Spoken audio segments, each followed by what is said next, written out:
இன்னைக்கான மாடி தோட்ட வேலைகள் முடிஞ்ச பிறகு என் பையன் ரொம்ப டயர்டா இருக்கு, தண்ணி கொடுங்க குடிக்கன்னு சொல்லிட்டு கேட்டான். தண்ணி குடிச்சிட்டு அவன் என்ன யோசிச்சான்னு தெரியல.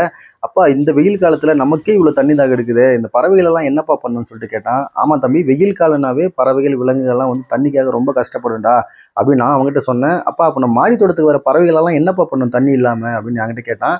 அதுக்கு ஏதாச்சும் ஒரு வழி பண்ணணும்டான்னு. அப்ப இருங்க நான் பண்றேன்னு சொல்லிட்டு என் பையனும் என் தம்பியும் கடைக்கு போயிட்டு இந்த வேஸ்ட் சாக்லேட் டப்பாவெல்லாம் இருக்குல்ல, அதை கொண்டு வந்து பாதியா கட் பண்ணிட்டு அந்த கட் பண்ண டப்பாவை உட்கார வைக்கிறதுக்காக வேஸ்ட் கம்பியை எடுத்து ஒரு ரவுண்ட் ஷேப்பா ரெடி பண்ணி அந்த கம்பிகளை ஒன்னோடு ஒன்று இணைச்சி அந்த கம்பிக்கு நடுவில் இந்த டப்பாவை வச்சுட்டானுங்க.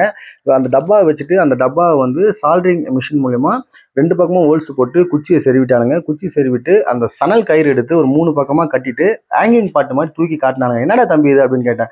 கொஞ்சம் வெயிட் பண்ணுங்கன்னு சொல்லிட்டு ஒரு 5 டப்பாவை கொண்டு போய் மாடி தோட்டத்தில் இருக்கக்கூடிய 5 பக்கத்துல கொக்கி போட்டு மாட்டிட்டானுங்க. மாட்டிட்டு சொம்புல தண்ணி எடுத்துன்னு போயிட்டு அந்த டப்பாக்களெல்லாம் தண்ணி ஊற்றி நிரப்பிட்டானுங்க. அப்புறம் என்கிட்ட சொல்றானுங்க, அப்பா இதுக்கப்புறம் நம்ம மாடி தோட்டத்துக்கு வர எல்லா பறவையும் சூப்பராக வந்து தண்ணி குடிச்சிட்டு போவோம்ப்பா, எந்த பறவைக்கும் தண்ணி இல்லாமல் இருக்காது, சூப்பராக தண்ணி குடிச்சிட்டு போவோம். நானுங்க எனக்கே ஆச்சரியமாயிடுச்சுங்க.